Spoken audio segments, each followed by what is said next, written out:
Olá, pessoal. Ontem começou o match Calcin e Carjaquim e então eu resolvi analisar a primeira partida do match pro canal do Clube de Xadrez Online. Então, antes de começar a análise da partida, falar um pouco das minhas expectativas aí do match, né? Então, eu acho que o Carlsen é o grande favorito. Na minha opinião, ele é superior ao Carjaquim em praticamente todas as fases do jogo. A única fase do jogo assim que eu acho que o Carlsen não é superior é na parte da abertura. Mas porque o Carlsen ele tem, na verdade, uma outra abordagem para o jogo na abertura. Ao invés de buscar ali, ele entrar nas linhas críticas, uma posição onde ele vai estar muito bem preparado ali, ele prefere entrar em posições menos usuais, posições não tão teóricas, onde ele consiga levar para posições onde os dois precisam colocar a cabeça para pensar. Basicamente é isso que o Carlsen quer fazer. Então acho que o trunfo do Carjaquim pode ser a preparação da abertura.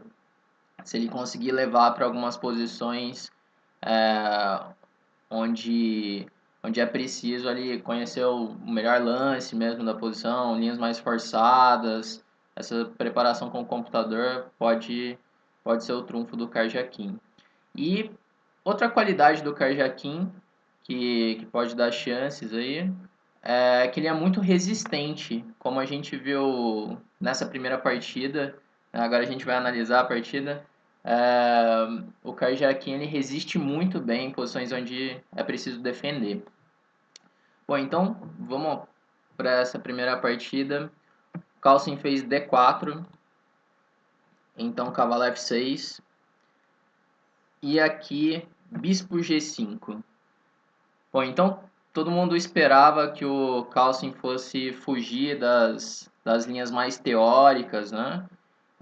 Mas eu acho que ninguém estava esperando uma Trompowsky nessa primeira partida, que é uma sublinha, né? A Trompowsky, com certeza foi uma surpresa aí pro Carjaquim. Então, fez D5. É, o preto tem várias outras opções, né? Pelo que eu vi aqui, foi a primeira vez que o Carjaquim jogou com D5. Ele tinha outras partidas na base jogando com E6, depois C5, que é uma outra forma de jogar essa posição, né? Não permitindo o bispo por F6, assim, dobrando os peões. Mas o D5 perfeitamente jogável e assim, segundo a minha base, aqui é o lance que tem as melhores estatísticas para o preto, né? O preto está indo bem nessa variante com D5. Eu acho que é uma das linhas mais críticas na Trompowsky. Então veio E3, C5 e o Carlsen faz agora bispo por F6 e G toma F6. Então, em troca do par de bispos, o branco ele estraga um pouco a estrutura de peões das pretas, né? Agora o preto tem esses peões dobrados, mas não é nada simples explorar isso. Esses peões dobrados, eles controlam bem ali as casas centrais, então ainda não é um problema assim para o preto, né? É, mas em algumas posições essa estrutura de peões pode se tornar um problema, né? Então a compensação das pretas é que os peões por enquanto controlam algumas casas centrais e o preto tem um par de bispos, né? Então aqui o Carlsen já quer levar para uma posição um pouco desequilibrada, né? Então aqui seguiu D toma C5 e o Carjaquim fez cavalo C6. O Carlsen já tinha jogado a Trompowsky, ele já tem algumas partidas. E uma partida bem interessante do Carlsen nessa Trompowsky foi contra o Kramnik. Mas aqui o Kramnik preferiu jogar com E6. Então seguiu com cavalo F3, cavalo D7, C4, D toma C4 e C6. Cavalo B6, cavalo BD2, C3, BC3, BC6 e agora dama C2. E que é uma posição bem interessante, o Carlsen ganhou uma partida bem legal do Kramnik. E é interessante ver essa estrutura de peões, que eu acho que é uma estrutura muito temática dessa variante, quando as pretas devolvem o peão jogando com C3. Né? Por exemplo, bispo G7, bispo D3, F5 e agora E4, que é uma ruptura temática das brancas quando o preto faz F5. Tentando assim abrir linhas e depois se o preto jogar, por exemplo, E por F4, cavalo por E4, então o preto já pode ter alguns problemas aqui, né? Então, essa foi uma partida do Carlsen contra o Kramnik. Provavelmente o Kajakin conhecia essa partida. E aqui o Kajakin fez cavalo C6, que é uma outra opção, né? Um lance perfeitamente jogável. O preto ele vai recuperar o peão de C5 em algum momento. O branco não consegue defender esse peão. Então aqui seguiu o bispo B5. Esse já é um lance raro já. Eu encontrei aqui 4 partidas na minha base. C3 já tinha sido jogado. Foi jogado pelo Caruana de brancas contra o Guiri. Mas também tem poucas partidas. Mas aqui veio o cavalo C6. Então bispo B5. E6. Aqui o Kajakin já começou mais ou menos uns 20 minutos para fazer E6. É um lance bem natural, né? C4, D toma C4 e agora cavalo D2. E aqui é interessante ver que a gente está no lance 8 e já surge uma novidade. O lance cavalo D2 é uma novidade do Carlsen. Tinha partidas com cavalo C3 aqui. E eu acho assim, o Carlsen ele já conseguiu o que ele queria, assim, falando de abertura, né? Como eu disse ali no começo, que ele ia buscar esse tipo de posições, assim, posições novas, não tão teóricas, onde assim, a preparação ali com o computador não influenciasse tanto. E agora já estão os dois ali numa posição nova, onde os dois vão ter que usar a cabeça, né? Vão ter que começar a criar. Então, eu acho que o Carlsen já teve sucesso aqui na abertura, né? Então, veio o bispo tomar C5. Aqui um lance que eu achava bem natural nessa posição era o C3. Que é uma opção interessante para o preto. Devolvendo o peão, mas assim conseguindo estragar a estrutura de peões das brancas, né? Mas, por exemplo, depois de bispo tomar C5, o branco tem vários lances interessantes aqui. Por exemplo, dama G4 ou dama H5. E é uma posição que está bem desequilibrada aqui. Não é tão simples o preto explorar esse peão de C3, né? Esse peão isolado. E as peças das brancas estão muito ativas, né? E não está claro se rocar é bom pro preto, né? Acho que não tem um lugar tão seguro assim para colocar esse rei depois de um dama G4, que já evita até o roque, né? Ou dama H5. Então, era uma opção, mas eu acho que pode ser até arriscado jogar com C3. Parece natural para estragar a estrutura de peões das brancas, mas não é tão simples jogar essa posição. Então, o Kajakin fez o mais sólido, bispo C5, cavalo de GF3, então roque. Aqui C3 de novo era uma opção, por exemplo, B toma C3, roque, roque, dama C7 e agora cavalo D4. De novo o branco tem essa ideia de passar a dama para a ala do rei, dama H5, dama H6 e nessa posição esses peões dobrados podem ser um problema, né? Porque agora o rei já não está numa posição tão segura. Mas aqui o Kajakin não jogou com C3, ele fez roque, então seguiu roque. E nessa posição, de novo, C3 é uma opção, né, que vai levar para uma posição bem desequilibrada, né? Eu acho que o Carlsen ficaria bem feliz com esse tipo de posição aqui.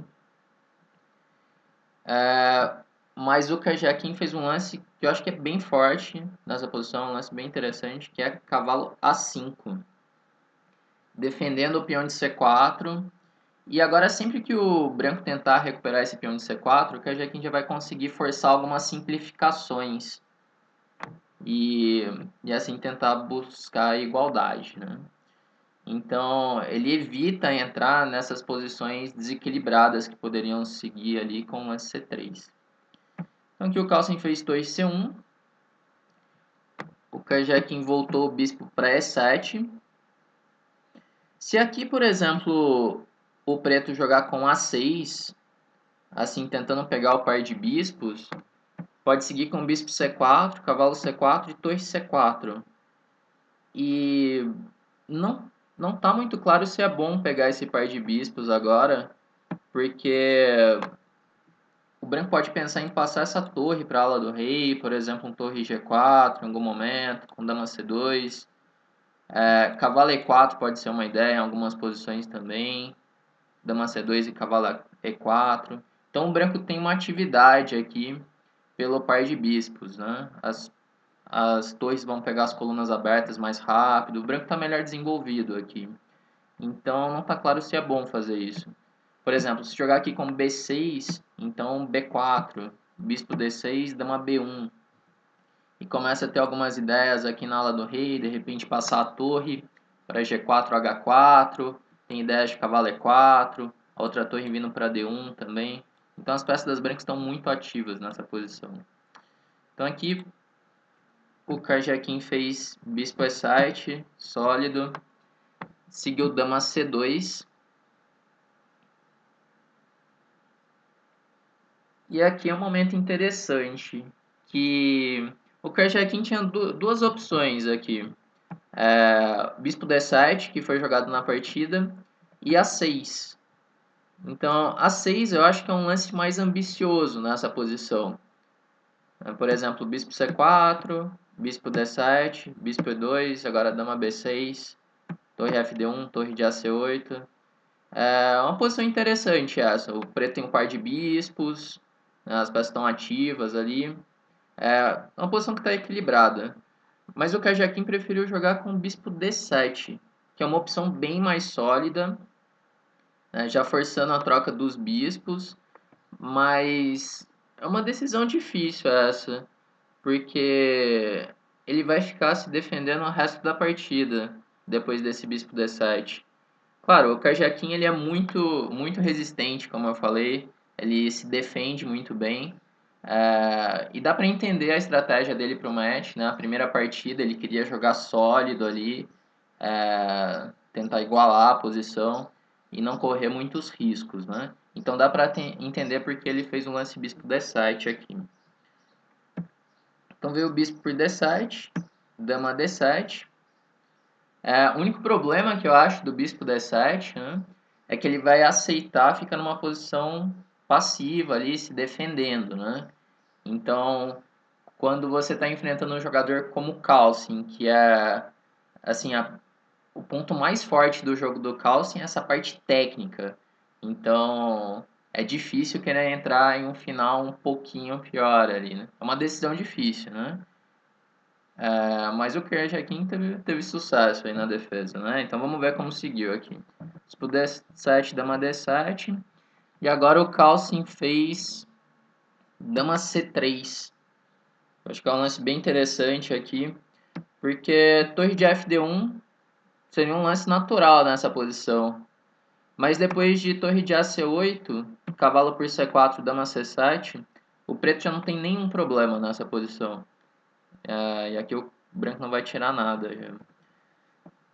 Agora, dama C3 já é interessante, que o branco ataca o cavalo de A5 e começa a ter umas ideias como cavalo E4. Às vezes o branco vai jogar sacrificando o peão mesmo. Então esse lance já coloca mais problemas aqui para o preto resolver. Aqui o Karjakin fez dama D5, que eu acho que é o mais sólido, dama D5. Praticamente força algumas simplificações, vai forçar o Carlsen a levar para um final aqui. Mas tinha outras opções aqui, por exemplo, B6, defendendo o cavalo. Então o branco poderia seguir aqui com cavalo E4. Cavalo C4 vai acabar igualando a posição. Não, a preta não tem problemas aqui. Então imagino que o Carlsen ia seguir com cavalo E4 nessa posição. Ameaçou o cavalo por F6. E se agora é E5, então o branco pode seguir com cavalo G3.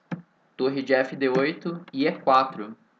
E aqui as brancas já conseguem a casa F5 para o cavalo. O rei está muito exposto, né? E aqui sim os peões dobrados eles passam a ser debilidades.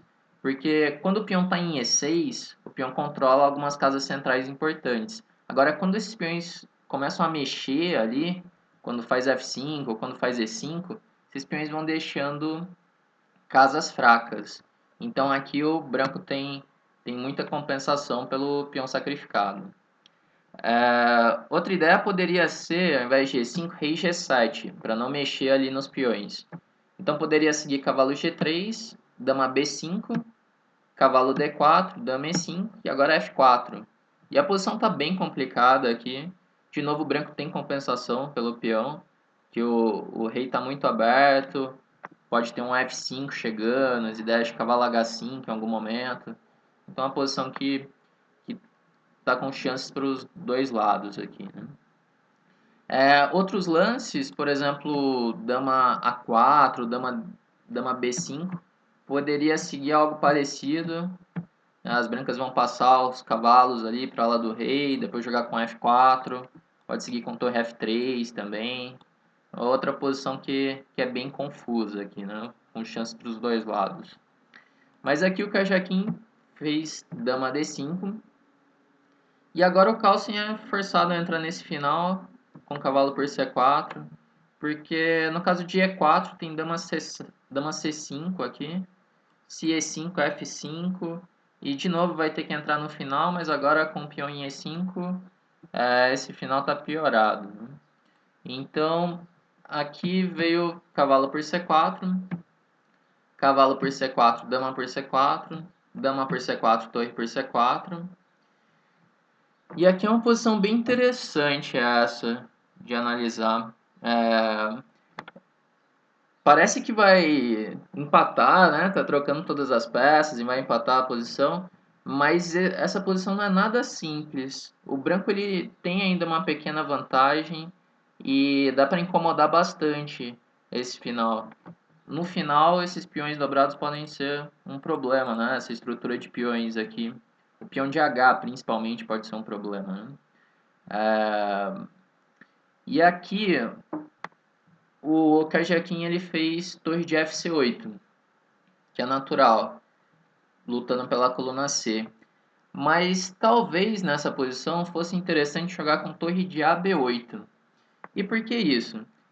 Como o branco tem uma pequena vantagem, trocar um par de torres pode ser interessante para o branco. Porque quando troca um par de torres, o branco diminui o contra-jogo das pretas, as possibilidades de contra-jogo das pretas, e pode chegar numa posição onde o branco fique com uma torre ativa contra uma torre passiva. Então, assim, já diminui as chances de contra-jogo das pretas, né?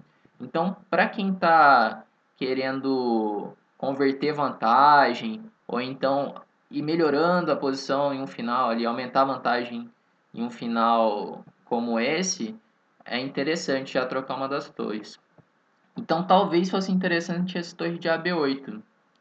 E se agora G4, por exemplo, H5 pode ser uma ideia para tentar criar contra-jogo aqui. Na G4 a ideia é F5, né? E assim, é evitar F5. E assim, se o branco não faz esse G4, o preto pode trazer a torre de F para D8, jogar F5, bispo F6 e assim conseguir ativar as peças. Então acho que pode ser uma opção interessante essa. Né? O Kajakin fez aqui torre de FC8. Então veio torre de FC1, torre por C4, torre por C4, torre D8. E aqui surge um final, né?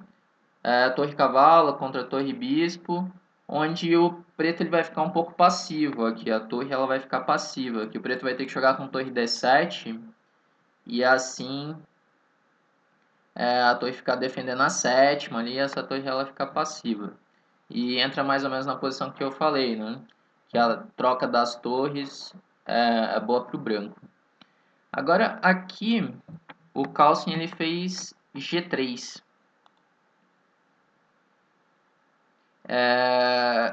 G4, que parecia um lance bem natural nessa posição, para evitar o F5 e bispo F6 das pretas, talvez o preto possa seguir com H5 aqui. Quando GH5, torre D7. Defendeu a sétima e a qualquer momento o preto pode tentar recuperar esse peão de H5 e tá jogando F5 e bispo F6. Então parece que o G4 não é tão bom assim nessa posição. Então aqui o Carlsen ele jogou com G3. É importante nessas posições, onde tem uma pequena vantagem, tentar manter a posição mais flexível. Porque assim deixa mais opções para o adversário ter que resolver ali, mais problemas para o adversário. Então o G3 é um lance que não define nada ainda. O branco pode jogar com o G4, ele pode melhorar o rei, pode melhorar o cavalo. Então é um lance bem interessante. Então nesse tipo de posição, quanto mais flexível eu conseguir manter a posição, melhor.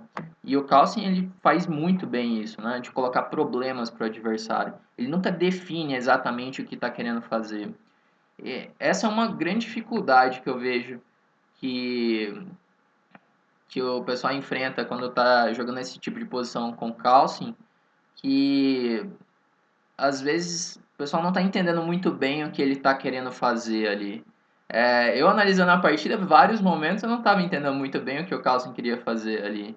E ele vai indo, melhorando a posição ali, e às vezes ele está vendo algum plano que os outros não estão vendo, né? Então, essa ideia de manter a posição flexível é muito importante. Então, G3, seguiu aqui torre D7, rei F1, F5, rei E2, bispo F6, e agora faz B3, defendendo o peão, rei F8, e nessa posição o Carlsen faz H3. A ideia dele é poder jogar com G4. Então aqui a gente já consegue perceber por que ele não fez G4 direto. Que agora H3 e G4 é muito mais forte. Porque depois da troca FG4, HG4, o branco já ganha a casa E4, que ele pode colocar um cavalo em E4, um rei em E4, e tem a possibilidade até de jogar com G5 em algumas posições, seguido de torre H4, assim atacando o peão de H7. E nessa posição, por exemplo, na partida o Kajakin fez H6, que eu acho que é um lance muito bom aqui, é um lance útil de espera. E assim, é difícil pensar em qual posição que o peão vai estar melhor em H7 do que em H6. Então esse lance faz bastante sentido aqui. Por exemplo, se H3 ele fizesse H5 para evitar G4, esse lance já seria um lance duvidoso aqui. Porque agora o branco pode jogar com H4, fixando o peão em H5, e agora as brancas podem seguir com cavalo E1, cavalo D3 e cavalo F4. E esse peão já é uma debilidade. Então, H5 não é interessante, né? Então aqui o Kajakin fez H6, que é bom. Cavalo E1. Aqui talvez G4 fosse uma ideia também. Nesse momento, eu tinha certeza que ele ia jogar com G4 nessa posição. Era o lance que eu estava esperando aqui, entrar nesse final. Mas ele fez cavalo E1, né? Aqui é um dos momentos que eu não estava entendendo muito bem o que o Carlsen estava querendo fazer, assim. Mas ele deixa a opção, né? Ele pode jogar com G4 ou não. Ele pode levar o cavalo para D3 agora, que parece a posição ideal para o cavalo. E, por exemplo, se H5 agora, de novo, ele volta o cavalo para F3, e pode fixar com H4, né? Na verdade, nessa posição, ele pode até aguardar um pouco para jogar o H4, que às vezes se o bispo sai de F6, ele tem um torre H4, né? Tem mais opções aqui. Mas é que ele fez cavalo E1, veio rei E7, cavalo D3 e agora rei D8. E essa aqui eu acho que é a posição mais crítica da partida. De novo, eu achava que o Carlsen ia jogar com G4 nessa posição, né? Inclusive, tem um, tem um final que, que eu estudei de uma posição de uma partida do Uffe Anderson. Partida Uffe Anderson e Ivanov. Um livro bem interessante sobre partidas do Uffe Anderson. E eu até vou mostrar aqui para vocês. Então, é interessante prestar atenção nessa posição crítica da partida do Carlsen e a posição que surgiu da partida Uffe Anderson e Ivanov. Que a partida do Uffe Anderson surgiu essa posição aqui, que é praticamente a mesma posição, né? O material é o mesmo, a estrutura de peões, a única diferença é que aqui o preto já mexeu um pouco, já jogou com B5, né? O que pode ser até bom em algumas posições, alguma corrida de peões ali. E esse final, o Uffe Anderson ganhou do Ivanov. O Uffe Anderson é um dos jogadores mais técnicos aí que tem, especialista em finais, né? E ele jogou com G4 nessa posição. FG4, HG4, então trocou as torres e entrou no final de cavalo contra bispo e ele conseguiu ganhar esse final. Ele jogou ali com o cavalo em D3, o peão em E4, assim tirando as casas do rei, e depois ele trouxe o rei, rei E3, rei F4. Assim, objetivamente falando, eu acho que esse final não ganha. O preto encontrando ali as melhores defesas. Mas o branco vai colocando problemas ali. O Uffe Anderson foi melhorando a posição. E chegou um momento que ele ficou ganho. E ele conseguiu ganhar esse final. Então, eu pensava que o Carlsen fosse tentar fazer algo parecido nessa posição. Tentar jogar com G4. Parecia um lance bem natural. Mas, por exemplo, depois de G4, FG4, HG4, torre C7, então torre por C7, rei C7 e agora E4, tentando fazer um plano parecido com o da partida do Uffe Anderson, nessa posição não vai dar certo, porque quando o rei chega em F4, o peão está em H6 já e não em H7, e o rei não consegue invadir. Então aqui a gente vê uma posição que o peão está melhor em H6 do que em H7. E eu acho que esse final o branco não vai conseguir nada aqui, porque trocou as torres. Mas é interessante comparar esses finais, né? São pequenas sutilezas ali que vão dando diferença na posição, né? Então aqui talvez rei D8, torre A4 possa ser uma ideia interessante.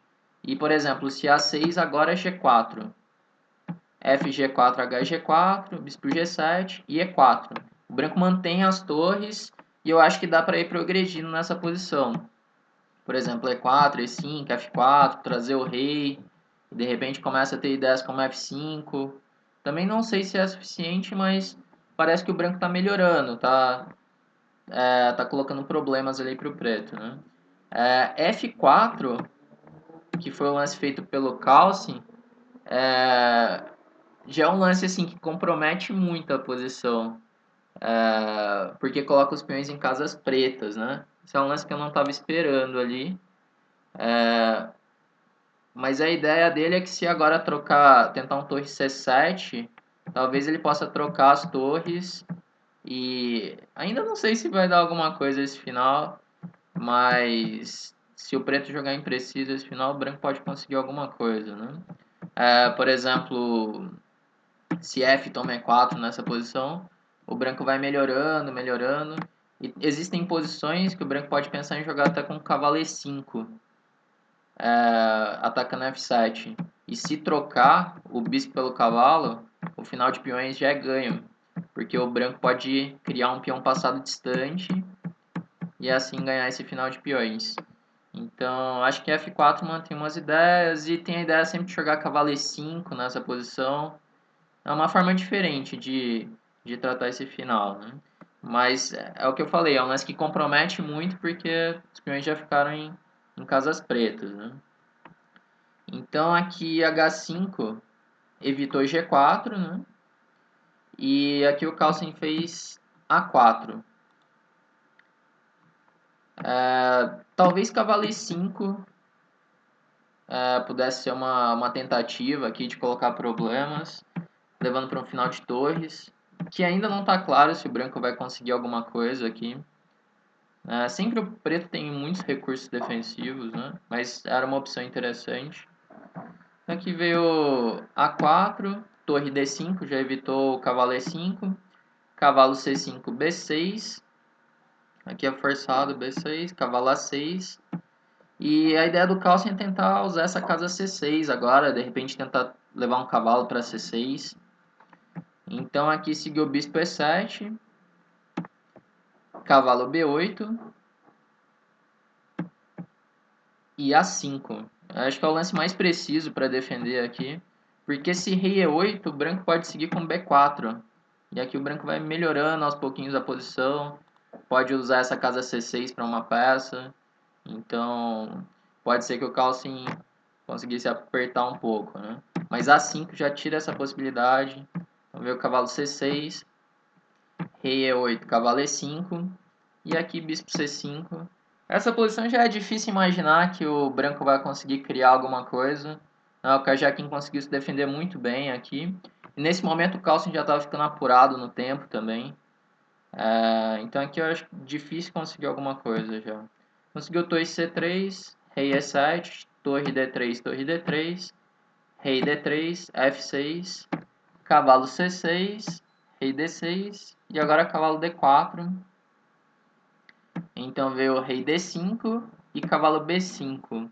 Aqui parecia até que ia ter uma última chance, porque o Carlsen está ameaçando jogar, por exemplo, cavalo C7, cavalo E8 e cavalo G7 para buscar o peão de H5. Mas depois de rei C6 o preto já evita essa ideia. Ainda que jogasse, por exemplo, um bispo B4, se o branco vai tentar buscar o peão lá com cavalo C7, cavalo E8, cavalo G7, o cavalo ainda pode ficar preso aqui. Por exemplo, G4, FG4, HG4 e F5. E GF5, RH5 e F toma E6. Ficando 3 peões pela peça. Ainda assim vai empatar esse final. Que o preto nunca pode tomar o peão de F5. E o bispo ele fica preso ali também. Então vai acabar repetindo essa posição. Então mesmo o bispo B4 ainda não dava para ganhar. Mas aqui veio o rei C6, cavalo D4. Última tentativa aqui do branco seria E4. Mas, por exemplo, depois de F toma E4, rei E4 e rei D7, aqui dificilmente o branco vai conseguir alguma coisa, né? Tá muito igual.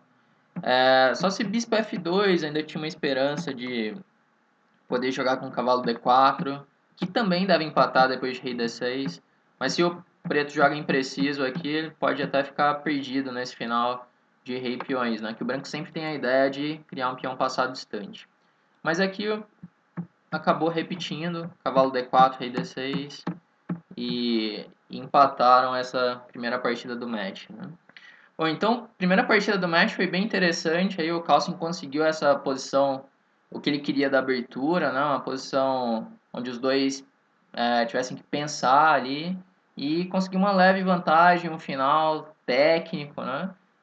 Aquela ideia de ir apertando ali, a parte onde o Carlsen é mais forte mesmo, mas não foi suficiente. O Carjaquim se defendeu muito bem nesse final, né? Como eu estava falando ali no começo, é uma das maiores qualidades ali do Carjaquim, essa resistência, né? Bom, agora vamos aguardar a segunda partida, né? Agora o Carjaquim tá de brancas, né? Contra o Carlsen. Vamos ver se o Carjaquim ele consegue colocar uma pressão aí na abertura. Como vai ser essa preparação aí do Carjaquim, né? Bom, então amanhã eu faço a análise da segunda partida e vamos ver o que acontece, né? Então até o próximo.